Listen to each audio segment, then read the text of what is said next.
Happy 175th anniversary, church. You have so much to be proud of and so much to be grateful for and so much to be excited about as you celebrate 175 years of faithful ministry in Ripon and throughout the world.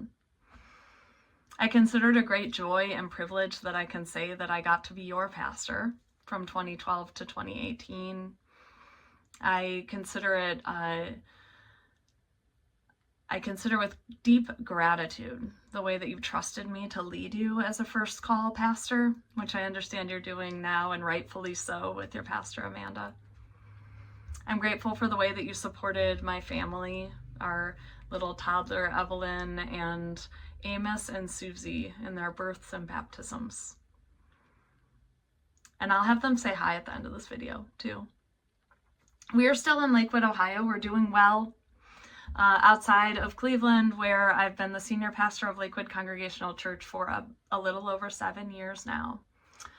I speak about you with gratitude and fondness to my congregation and my community all the time. And we're near my family so that the kids are growing up near their grandparents and their cousins and their aunt and uncle. It's really been good for us. So thank you.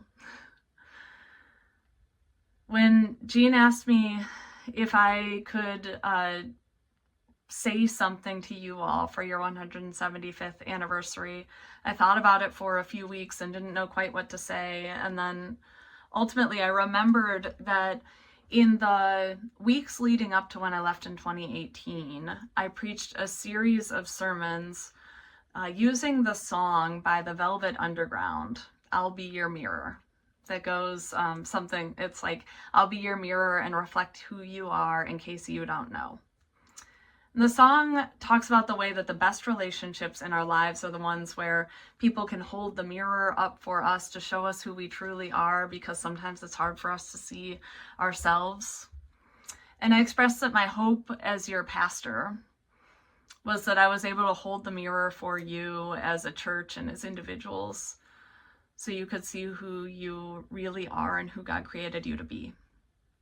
And in that sermon series, I shared 6 different elements that you might see in that mirror. And I want to remind you very quickly of what I said. The first was, I talked about the ministry of presence and the way that you are able to show up for each other, not to fix each other's problems, but to simply be present and to sit with one another in the discomfort and the pain of life, and to just be present for support. The second week, I talked about your outreach to the community, and specifically the way that members of the First Congregational Church of Ripon are so involved in various service groups and outreach programs and different projects throughout the community, doing good work. Not always as a whole church, but as individual members of the church who are charged at church on Sundays. The third week, I said that when I see you, I see the face of Jesus. And I shared that this congregation is formed of people who are filled with a beautiful longing and a yearning for deeper love and connection. And you are people who act on it and fulfill it. In the fourth week, I talked about your sense of humor and the way that the First Congregational Church of Ripon is a funny church. And that is still one of my favorite parts of the ministry that we did together. I think about the times that I still tell a lot of these stories. I tell the story about the time I accidentally brought an ice cream cake instead of a regular cake and let it sit out for several hours. And then when we went to eat it, I lifted up the lid and it just sloshed across the table, and we hurried to get spoons so that we could still eat it together. And I laugh a lot. I still tell a lot of stories about Rod and Peggy Freeman's various tools for catching bats in the church, various shapes and sizes of sticks with duct tape on the end. You're a funny church. In the fifth week, I talked about your love, support, and care for children and the way that you make church a safe place for kids to be themselves. And You have Jean Williams to thank for that, but you have so many people before her, and you will have so many people after her who helped to make it a place that children feel safe. Then the 6th week, I talked about the way that you give with joyful hearts, and the way that you understand that giving and receiving with open and joyful hearts is a way to create abundance in the world. And I know that because of the work that we did in our capital campaign and the work that we did in various outreach projects throughout the time that I was there. These 6 things, are not just true for the 6 years that I was with you.